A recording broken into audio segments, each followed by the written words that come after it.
Bonjour à tous, j'espère que vous allez bien. On est aujourd'hui lundi 18 septembre, j'avais plus la date, et j'ouvre un nouveau vlog. Depuis que je vous ai quitté, j'ai terminé 2 livres, un roman, un graphique. Alors j'ai terminé ces deux-là. Le premier c'est Dans l'ombre du loup de Olivier Merle, qui est donc un roman qui est paru aux éditions XO. Ce roman-là, je me suis commandé, je l'ai trouvé sur Vinted parce que j'avais très envie de découvrir l'auteur. Il y en a un autre qui est sorti l'année dernière. En fait, c'est celui de l'année dernière qui est sorti, Le Manoir des Sacrifiés, je crois que c'est le titre, qui me fait très envie. Du coup, je me suis remis à jour en lisant le premier. Alors, Dans l'ombre du loup, c'est l'histoire d'un officier de police qui s'appelle Hubert Grimm, qui est tout nouveau, qui vient d'arriver à Rennes, qui est tout nouveau à Rennes. On sait qu'il vient d'être muté. On saura un tout petit peu plus tard dans le roman pourquoi. Il vient d'être muté, on a dépêché d'autres agents et on a formé une équipe avec ce Hubert Grimm, qui devient donc le chef d'équipe. Et il est appelé sur une étrange affaire, il s'ennuie en fait. Toutes les affaires qu'il a autour de lui, bon c'est rien de bien palpitant, jusqu'au moment où on va lui confier une affaire où il est question d'un mystérieux corbeau qui enverrait des lettres de menaces à un notable de Rennes. Faut pas faire trop de bruit, faut pas trop en parler. Ce notable de Rennes, monsieur Kerdega, oui c'est ça, Kerdega, voilà, c'est vraiment un gros con, bon, je vais pas passer par 4 chemins, qui le prend de haut, qui se croit supérieur, etc. Bref. Sauf qu'un jour, ça va aller bien plus loin, cette histoire de menace, et que ce monsieur va retrouver devant chez lui, ce notable va retrouver devant chez lui un sac poubelle avec un corps découpé en morceaux. Et, cerise sur le gâteau, on va difficilement identifier ce cadavre puisqu'il manque la tête. Quand je relis là la 4e, je vois qu'il est marqué beaucoup plus de choses que ça. Et j'avais lu la 4e avant d'attaquer le roman, chose que je fais pas toujours et que là j'aurais mieux fait de ne pas faire. Puisque ouais, il y a des choses qui arrivent bien plus loin dans le roman et j'étais déjà au courant qu'on allait partir dans certains chemins. C'est une bonne enquête, mais j'ai pas été transcendée. Il y a des petites touches d'humour, alors c'est pas spécialement mon humour, du coup j'ai pas spécialement trouvé ça drôle. L'enquête est bonne, le flic en lui-même, le Hubert Grimm, il me plaît. Il a un pet au casque ce flic là, il est obsédé par l'écologie et je trouve ça assez atypique et vraiment pas mal du tout. On comprend rapidement qu'il a un passif, qu'il a fui Montpellier je crois pour venir vivre à Rennes. Il y a quelqu'un qui l'appelle mystérieusement sur son portable et il ne décroche pas, on ne sait pas ce qui se passe, etc.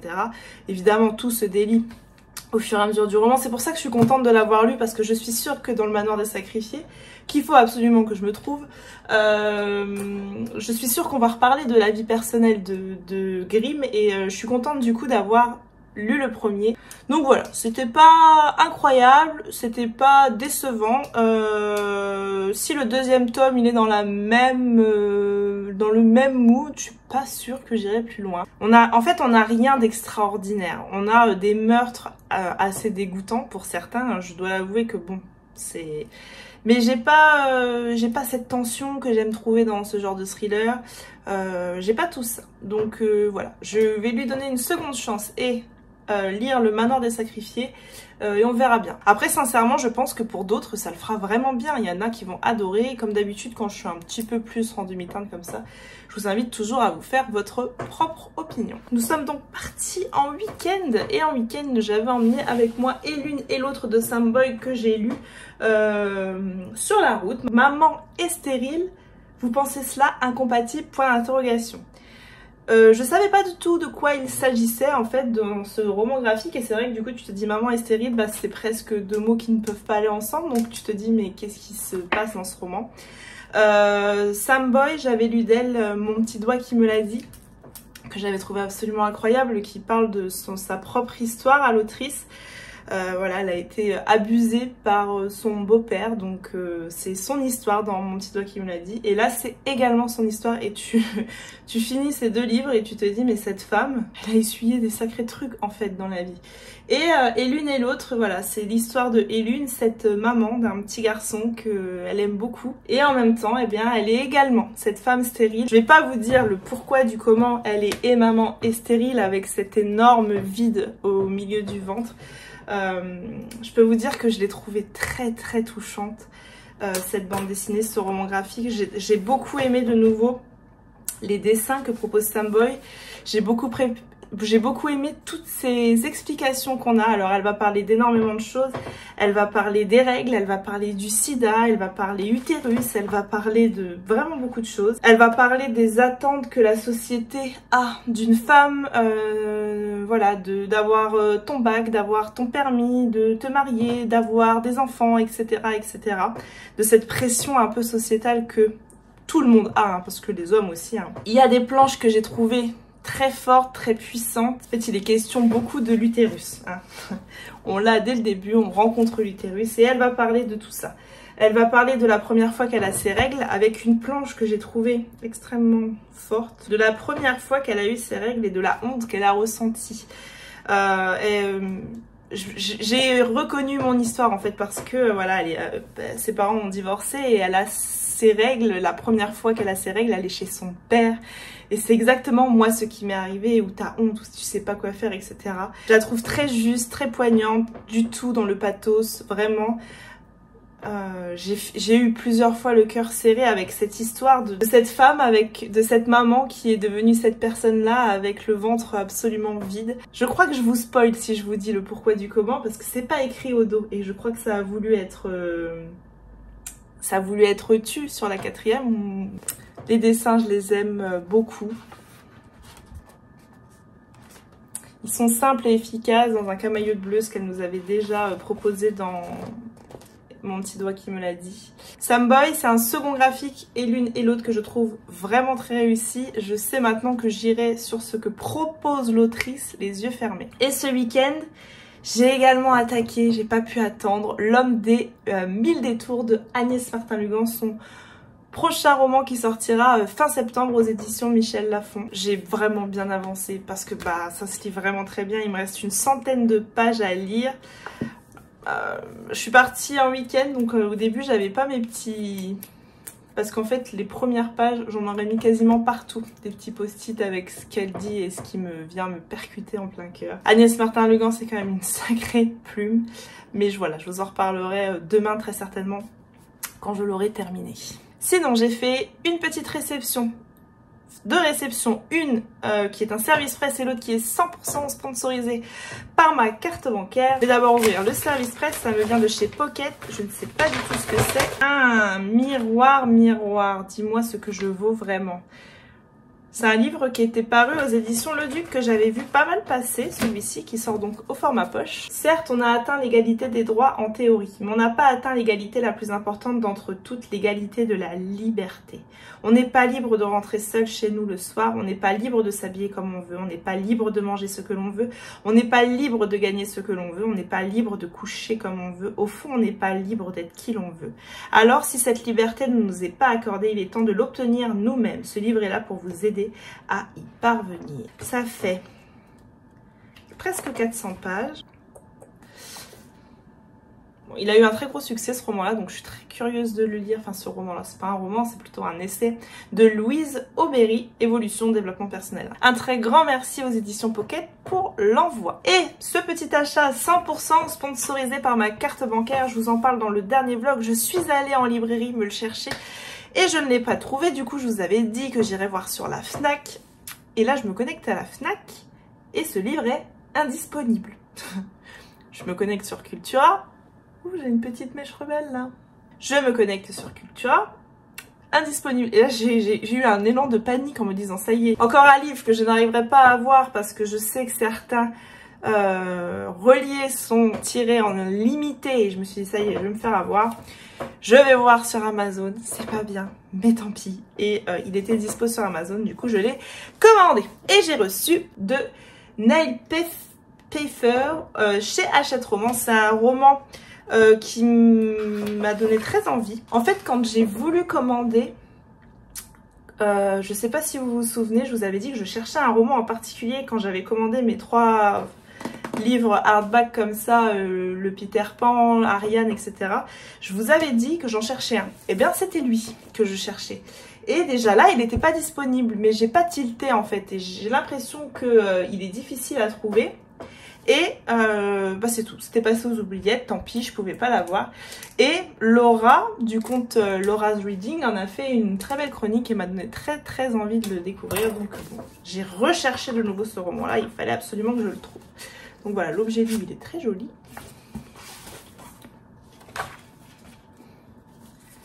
Limite, faudrait enlever la jaquette quand même. Il est vraiment très beau. En Grahaine, le temps a un pouvoir et Sophie de la Pointe ne le sait que trop bien. Car loin d'être une simple horlogère, Sophie est une chronolangue. Elle parle aux oranimas, ces horloges pourvues d'âmes chargées de surveiller le palais et de prévenir les complots contre le royaume. Le quotidien parfaitement rythmé de la jeune femme se dérègle le jour où Dimitri, le frère jumeau du roi, lui demande de réparer un engrenage temps, une horloge magique extrêmement rare permettant de voyager dans le temps. Mue par le désir de revoir vivant son père qui est décédé dans d'étranges circonstances, Sophie accepte d'aider le prince. C'est plutôt court, donc c'est un tome 1, il est vraiment beau. Hein. Les pages, elles sont très blanches. Je sais pas si vous vous rendez compte, c'est un détail. Hein. Ça fait presque 400 pages. Quand est-ce que je vais le lire? J'en ai pas la moindre idée. Je vais le poser sur ma palle d'octobre, c'est-à-dire qu'il n'est pas dans mon planning, mais je vais le mettre là, au cas où je suis en avance de mon planning, il est possible que je le lise. Voilà, c'est tout ce que j'avais à vous dire pour le moment. Au programme de ce vlog, j'ai pas d'événement particulier cette semaine. Je pense qu'on ira à la bibliothèque avec les garçons, je vous emmènerai avec moi, j'adore aller à la bibliothèque. Je la trouve très belle, nos bibliothèques. Voilà, pour chercher des livres pour l'automne, parce que ça y est, l'automne, ça sera ce samedi. Et voilà, on va lire les livres d'automne, on va passer en mode automne à la maison. J'y étais pas passée avant, contrairement à beaucoup, parce que je veux que ça soit cohérent avec les garçons. En fait, l'automne, c'est le 23 septembre, donc pourquoi avant on le ferait? Donc voilà, cette semaine, ça sera déco d'automne, je vais ressortir mes mugs d'automne, on va commencer les activités, enfin je vais préparer les activités, on les commencera à partir de ce week-end. Et puis voilà, bibliothèque, voilà, c'est une semaine automnale. Sur ce, c'est tout ce que j'ai à vous dire. Pour le moment, je vous reprends plus tard. Je vous reprends, on est mardi, je vous reprends brièvement parce que je ne suis pas toute seule. J'ai Nono avec moi aujourd'hui, j'y pensais plus mais on a rendez-vous chez l'ophtalmo, on avait rendez-vous chez l'ophtalmo ce matin. Du coup voilà, il passe la journée avec moi, mais je tenais quand même à vous reprendre pour vous parler de L'Homme des 1000 détours de Agnès Martin-Lugan. Je vous l'ai dit hier, je l'ai attaqué ce week-end et je l'ai terminé hier soir. Je pense que je vais essayer de vous la faire sans pleurer.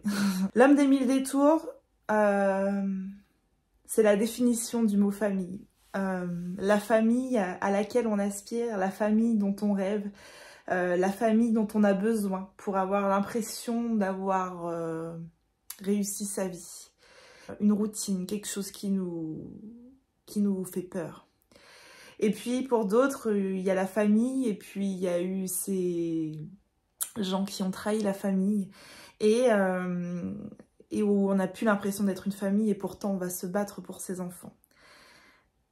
Ces 3 notions de la famille différentes et ces 3 notions que les 3 personnages du dernier roman de l'autrice, que l'autrice incarne. Le roman commence avec Gary. Gary, c'est cet homme qui est plongeur professionnel, qui vit pour la mer, pour l'océan, pour l'eau, qui se sent bien là. Et un jour, il plonge et lorsqu'il plonge, il se dit qu'il va pas remonter. Que finalement, est-ce que c'est pas ça... Est-ce que c'est pas ça la fin parfaite pour sa vie, pour lui et sa passion? Est-ce qu'il y a encore des choses importantes à la surface? Il n'en a pas l'impression. Et il se laisse engloutir. Et là, il y a Yvan qui va venir le sauver. Et ils ont une espèce d'amitié. Ils entretiennent une espèce d'amitié l'un à l'autre. Ils sont à l'autre bout du monde. Ils sont dans l'océan Indien, si je dis pas de bêtises. Je sais plus exactement. Ils sont à La Réunion. Et puis Gary décide de rentrer en France. Et au moment de partir, au moment où Yvan le dépose à l'aéroport, Yvan lui dit « Écoute, je vais te confier une mission. J'ai abandonné une femme il y a 7 ans, ma femme. Et je voudrais que tu ailles prendre de ses nouvelles et me dire comment elle va. » Voilà comment débute le roman. Je vais pas en dire plus sur ce roman. Je vais vous dire qu'il m'a complètement bouleversée. Ceux qui ont déjà lu la plume d'Agnès Martin-Lugan et qui aimaient, et ceux qui aiment la plume de l'autrice, eh ben, c'est encore un carton plein. C'est dans le même mood que les précédents. Je trouve à chaque fois qu'elle monte en puissance, Agnès Martin-Lugan, et pourtant à chaque fois que j'en lis un, je me dis, des raisons l'année dernière, je me suis dit, il est tellement prenant, il est tellement fort, il est tellement puissant, est-ce qu'elle peut proposer encore davantage? Eh ben, elle propose encore davantage dans L'Homme des 1000 détours. Je finis ce roman complètement bouleversée. Il y a énormément de choses qui sont venues faire écho chez moi. Il y a cette famille qu'on n'arrive pas à construire et cette souffrance que ça peut engendrer. Il y a ces personnes qui peuvent détruire leur famille par leur comportement. Elle le fait si bien, elle le fait d'une manière si puissante.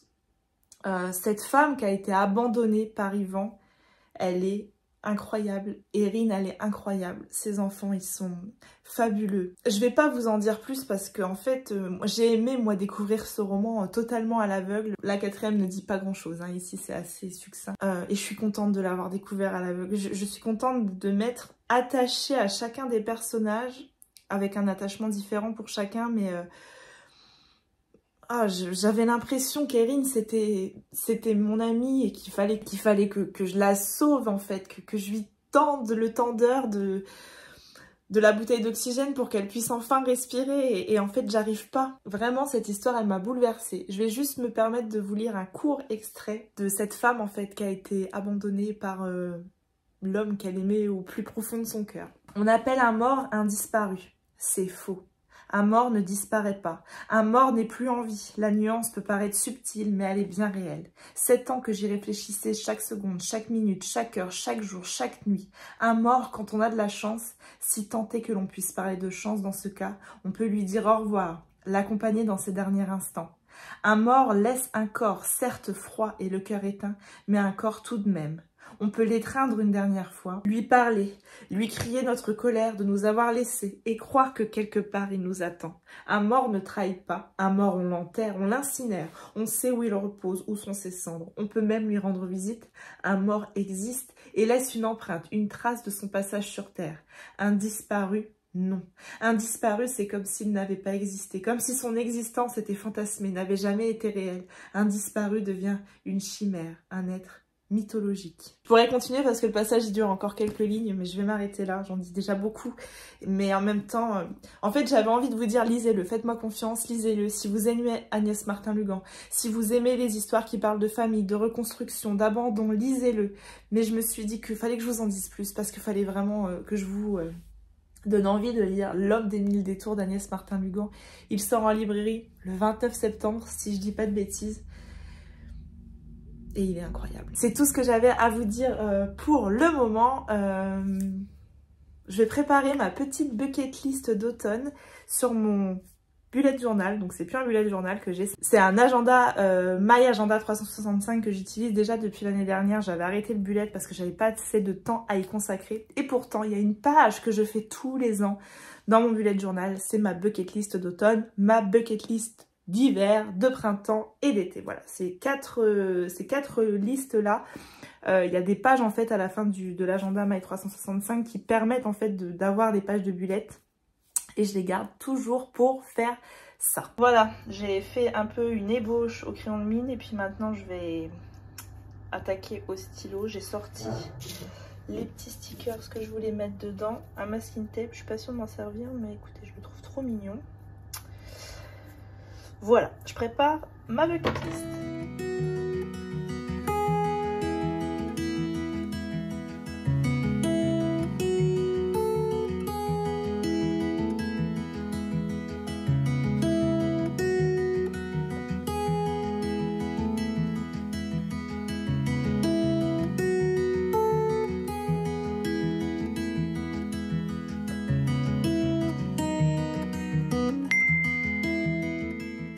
vous reprends, on est jeudi. Je vous reprends parce que j'ai fait 3 réceptions, j'en ai oublié une, je vais aller la chercher. 3 petites réceptions que je vais ouvrir avec vous. Niveau lecture, je vous en ai même pas reparlé quand je vous ai fait l'update d'Agnès Martin-Lugan. J'ai attaqué, donc depuis lundi, une épreuve non corrigée sur ma liseuse. Des éditions Hurlevent, donc je peux pas trop vous en dire plus, on est jeudi, je suis toujours dessus. Ça sera, c'est une petite brique, voilà, c'est tout ce que je peux vous dire pour le moment. Et sinon, à l'audio, j'ai terminé hier Les hommes ont peur de la lumière de Douglas Kennedy que j'ai écouté sur Nextory. Je vous reprendrai demain pour vous parler de ce roman que j'ai bien aimé. Mais peut-être je m'attendais à plus, enfin, je sais pas. Puis voilà, je vous parlerai de tout ça demain. En attendant, je vais ouvrir les colis que j'ai reçus avec vous. Alors, le premier colis me vient de MVO Édition. Voilà, c'est une maison d'édition avec laquelle je vais collaborer pour ce livre. Et j'ai reçu Mara de Marc Vandamme. Je vais vous lire la 4e. 1988. Mara, une jeune fille à l'aura magnétique. Entourée de sa cour, une jeunesse flamboyante et insouciante s'apprête à célébrer la nouvelle année. Pourtant, de puissants antagonismes mêlés à de profonds ressentiments pulvériseront la joie du moment et fracasseront la soirée jusqu'au drame. 2018, 30 ans plus tard, le destin s'acharne une nouvelle fois sur les protagonistes par le biais d'un nouveau drame qui les réunira malgré eux. Mais est-ce vraiment le hasard? Mara et Victor vont tenter d'éviter le pire en se débattant entre l'urgence du moment et les blessures du passé mal cicatrisées au cours d'un thriller haletant dont l'issue est imprévisible. Alors c'est assez gros, ça fait 500 pages. Je vais le lire très vite celui-ci pour pouvoir vous en parler rapidement. Un grand merci à la maison d'édition pour l'envoi de ce roman. Ensuite j'ai reçu un autre colis.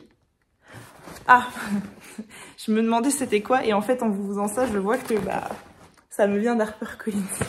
Je l'avais pas vu. Alors, du coup, je sais ce que c'est. La maison d'édition HarperCollins va lancer une nouvelle collection qui s'appelle Au gré du monde et ça sera donc des romans étrangers. C'est un chouette petit colis. Alors, le premier roman, c'est de Asha Lemi et ça s'appelle Tant de nuances de pluie. Je vais vous lire la 4e. Kyoto 1948. Nori Kamisa n'a que 8 ans lorsque sa mère la laisse devant l'immense demeure de sa grand-mère. La famille Kamisa est parmi les plus nobles du Japon. Or, Nori, aux cheveux crépus et à la peau foncée, est le fruit d'une relation scandaleuse avec un gaijin, un étranger noir de surcroît. Alors, sa grand-mère va tout faire pour la cacher. Elle l'installe au grenier et l'oblige à subir des traitements pour la rendre plus japonaise. Elle lui lisse les cheveux et la soumet à des bains d'eau de javel pour que sa peau blanchisse. Nori accepte son sort malgré sa curiosité lancinante pour ce qui se trouve à l'extérieur des murs du grenier.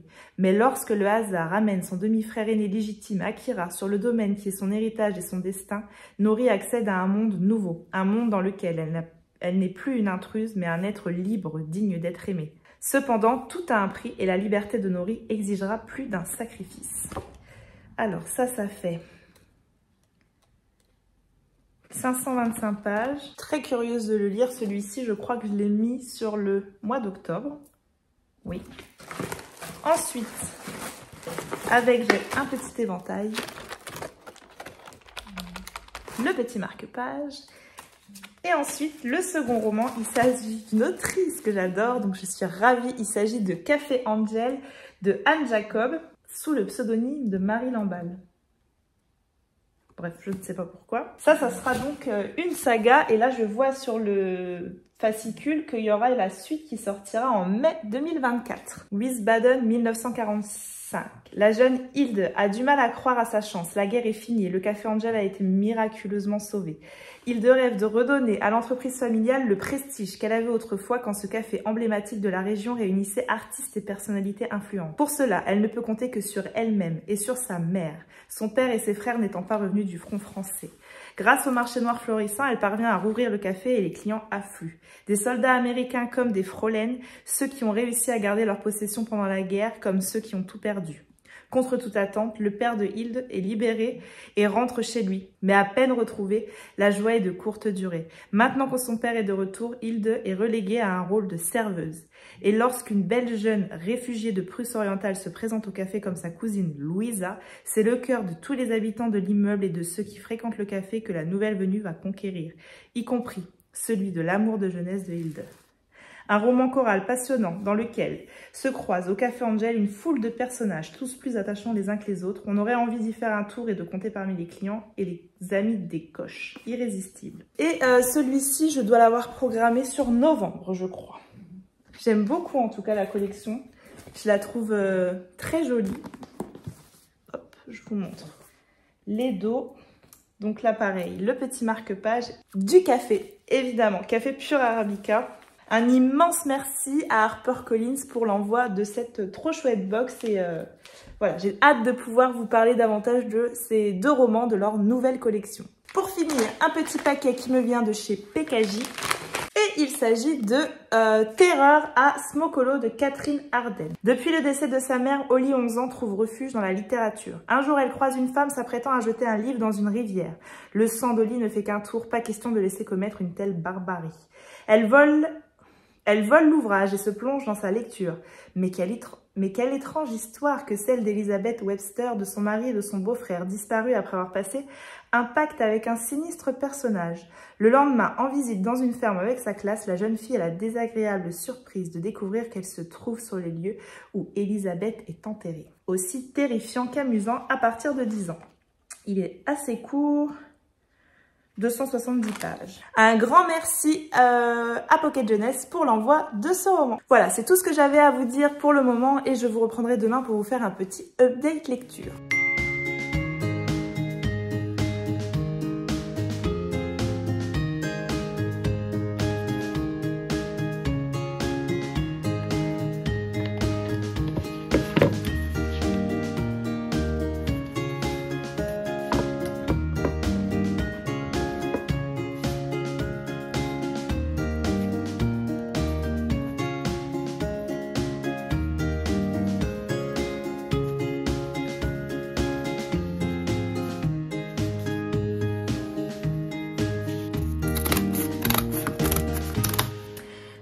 On est vendredi, j'ai commencé un petit peu le montage de ce vlog. En montant mon vlog, je vois que je vous dis que je vais à la bibliothèque et que je vais vous emmener avec nous. Et évidemment, j'ai complètement oublié de filmer quand on était à la bibliothèque.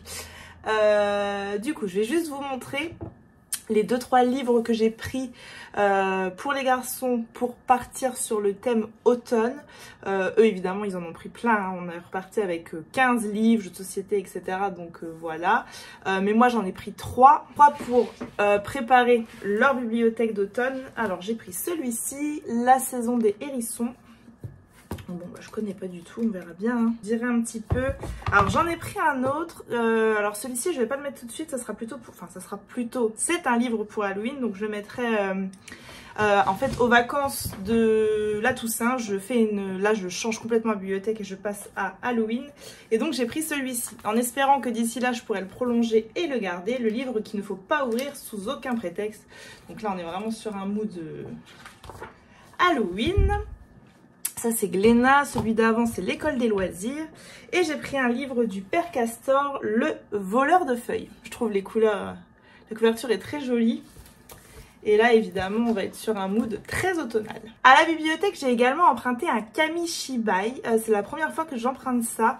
Le Kamishibai c'est un art japonais entre guillemets. C'est un genre narratif japonais qui s'apparente un petit peu à un théâtre. En fait au lieu de lire une histoire, au lieu de lire un livre, ce sont des planches. Je vous la montre. C'est la première fois que j'emprunte ça. Donc là j'ai pris Le renard et la cigogne. Je vais tester ça avec les garçons, voir si un petit peu ce style-là peut leur plaire. Et donc, vous voyez, en fait, ça se présente comme ça. C'est des grandes planches qu'on tient. Tu fais défiler tes planches au fur et à mesure que tu avances. Voilà, ça s'appelle un Kamishibai. Je ne sais pas si vous connaissiez. Mais voilà, je vais lire ça avec les garçons, puis je vous dirai un petit peu si ça plaît sans plus, Donc voilà, ça c'est un... Donc ici dans celui-ci il y a 28 planches. On a recompté avec la bibliothécaire du coup. Et pas 32. Voilà, j'aurais aimé un truc bien plus automnal, mais je me suis dit qu'un petit renard, ça ferait le job. Alors ça, c'était pour notre petit tour à la bibliothèque. Ensuite, vous venez de le voir, j'ai préparé des petites activités automnales pour ce week-end. Alors, j'ai d'abord découpé, j'ai trop de mal à parler, on est vendredi, vivement ce soir. Des petits champignons, donc qu'on peindra. Et avec ça, alors je garde tous mes bâtons de glace Magnum, etc. Et donc on colle un bâton de Magnum ici pour faire le champignon. Je n'ai aucun mérite sur cette activité-là et celle que je vous présenterai après. J'ai trouvé ça sur Pinterest. Donc voilà, on pourra mettre soit une petite ficelle pour les attacher, soit planter. Je ne sais pas encore si je mettrai une petite ficelle pour les attacher dans un arbre, pour faire un espèce d'arbre d'automne, ou si on plantera le bâton dans du polystyrène pour faire une sorte de grande forêt de champignons. Je sais pas encore ce qu'on fera de ces champignons, mais on va trouver. Je nous fais confiance. Et sinon, j'ai fait ça. Alors ça, c'est un truc que j'adore faire, du découpage et coller comme ça des morceaux de carton. Donc là, j'ai représenté un arbre. Ici, on viendra mettre des feuilles, tout un tas de choses qui s'apparentent à l'arbre. Ici, on pourra mettre soit un hibou, soit un écureuil. Voilà, ici c'est une tanière pour un animal qui va venir hiberner, donc si on mettra de la terre, enfin vous voyez, c'est quelque chose que les enfants vont venir compléter à leur guise, comme ils le souhaitent. Évidemment, il y en a un chacun. Je réussis toujours mieux le premier que le deuxième, je sais pas pourquoi. Donc voilà, voilà ce qu'on va faire ce week-end. On va faire l'arbre de l'automne avec tout ce qui se passe un petit peu à l'automne. Faire ces petits champignons là, ça devrait nous occuper pas mal. Alors... j'ai terminé mon épreuve non corrigée Hurlevent. Je peux pas trop vous en dire plus pour le moment, ça viendra. Et à l'audio, j'ai terminé ceci. Les hommes ont peur de la lumière, qui est donc paru aux éditions Belfond de Douglas Kennedy. Je l'ai écouté sur Nextory. D'ailleurs, je tiens à vous redire un truc sur Nextory. Je vous confirme que quand on écoute en accéléré, ça décompte vraiment le temps que j'ai écouté. Ça décompte pas les 7 heures du livre. Parce que là, il me reste 5 heures et j'ai déjà écouté 2 livres de 7 heures.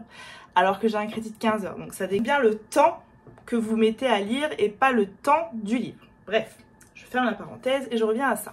Alors ici, on va suivre un homme qui s'appelle Brendan, qui a une cinquantaine d'années, qui avait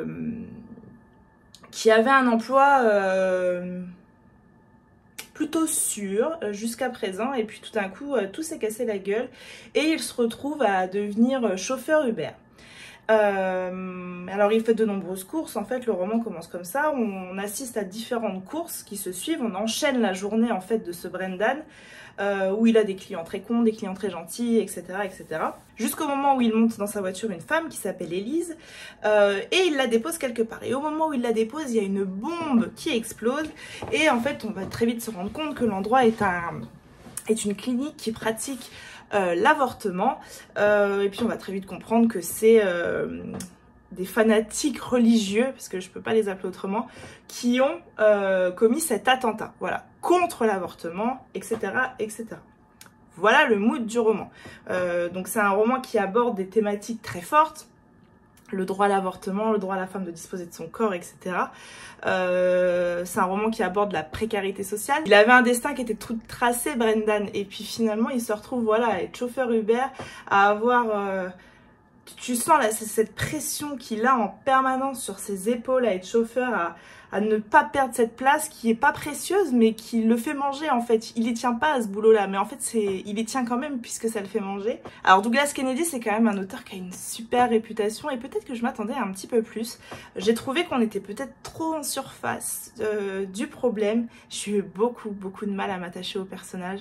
Que ce soit Brendan, que ce soit Élise, pourtant c'est un très chouette personnage. Élise, cette personne qui dépose à cette clinique où on pratique l'avortement, c'est une doula.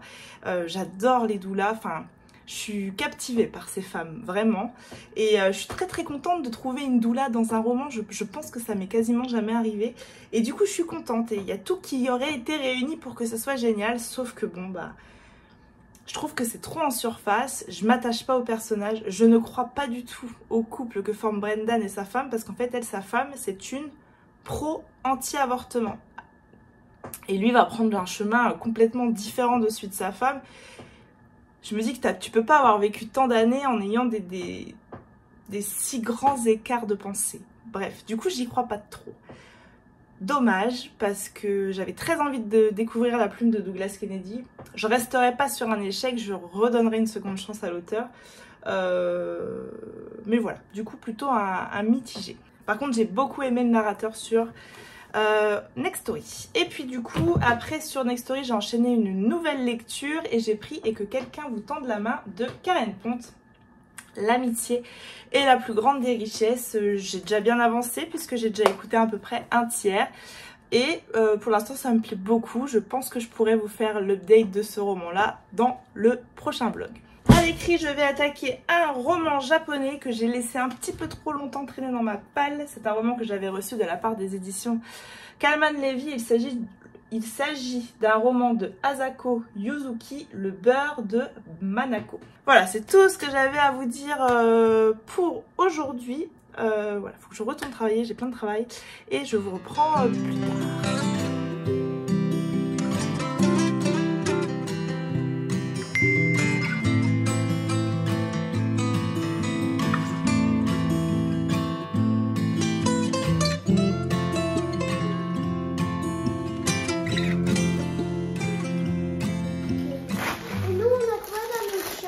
On va regarder, on va choisir. Ah, mais c'est ça que vous aviez, vous, non? Oui. Il y avait un petit renard Owen, c'est ça, non? Et Nono, c'était quoi? Le petit hérisson. Attends, je crois que c'était l'inverse. Oui, t'as raison, c'était toi le hérisson et ton frère. Parce que...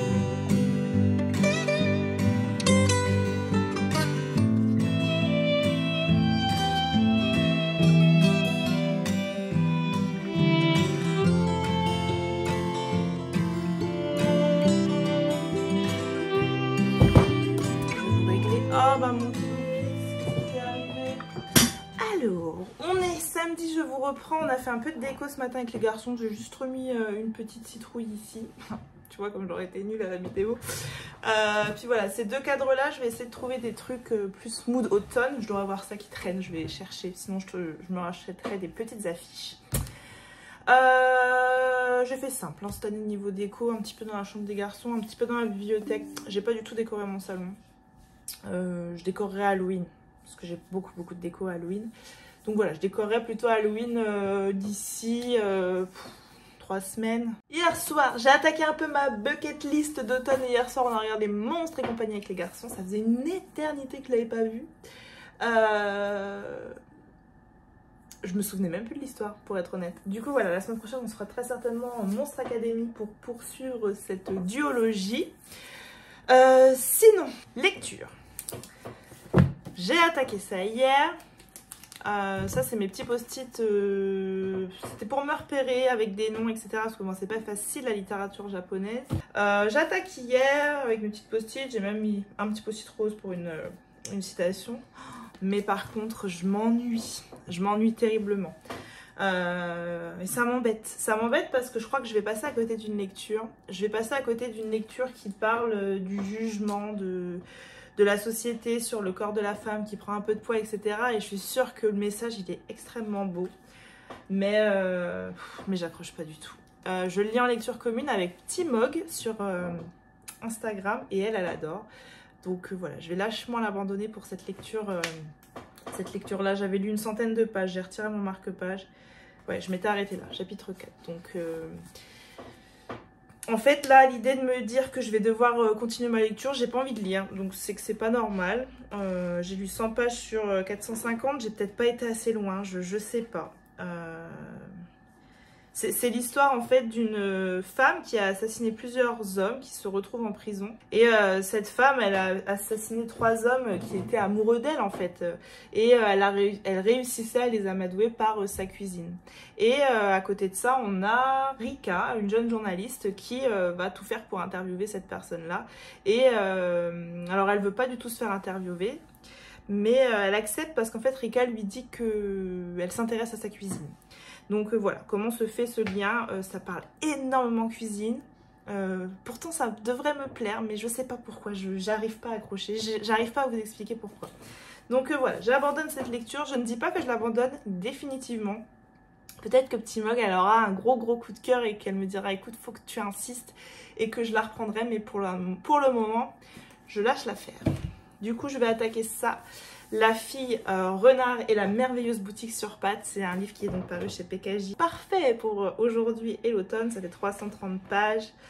Voilà, j'attaque ça aujourd'hui, je devrais réussir à me lire ça sur le week-end. Je vous en parlerai dans le prochain vlog. Sinon, j'ai fait 2 petites réceptions, une hier, une ce matin. Une hier que j'ai ouvert, il s'agit de Olivier Merle, Les entrailles du mal. C'est donc le tome 3 où on va suivre ce flic Grimm dont je vous ai parlé dans le vlog précédent. Il faut que je me trouve entre-temps Le Manoir des Sacrifiés, que j'ai pas lu.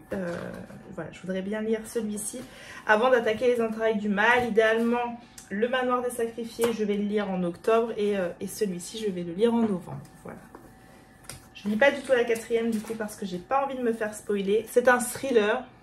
Quand le flic devient la proie, un thriller terrifiant qui paraît chez XO. Un immense merci à XO pour l'envoi. Et j'ai également reçu ça. C'est marqué Nam Chachali dessus.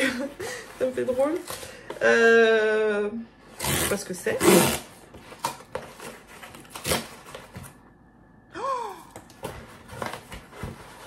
Ah, je suis tellement contente. Bon, c'est le tome 3 de Mémoire de la forêt. Je pense que vous avez compris, il y a un puzzle également qui va sortir au mois d'octobre, une série audio. Vraiment, le projet, il s'étoffe et je le trouve hyper chouette. Je vais pas lire non plus la 4e parce que j'ai pas envie de savoir. Donc voilà, Mémoire de la forêt par Michael Brun-Arnaud qui paraît à l'école des loisirs, illustré par Sanoé. Ça m'a l'air encore d'être tellement beau. Je suis tellement contente parce qu'en fait je savais pas du tout que j'allais le recevoir. Enfin voilà, un immense merci l'école des loisirs pour l'envoi. Et il est dédicacé aussi. Va falloir bousculer le planning. Je dis ça à chaque fois que je reçois un truc. En ce moment ça devient compliqué hein. 330 pages mais ça se lit super vite. J'ai presque envie de pas attaquer ça du coup. Quel renard vais-je attaquer? Vous saurez ça dans le prochain vlog. Voilà, sur ce, je vais clôturer ce vlog ici comme d'habitude. Merci d'avance si vous prenez le temps de liker, commenter ou partager votre instant de visionnage sur les réseaux sociaux. Moi, je vous reprends très vite dans un nouveau vlog. Je vous fais des bisous. À bientôt. Bye!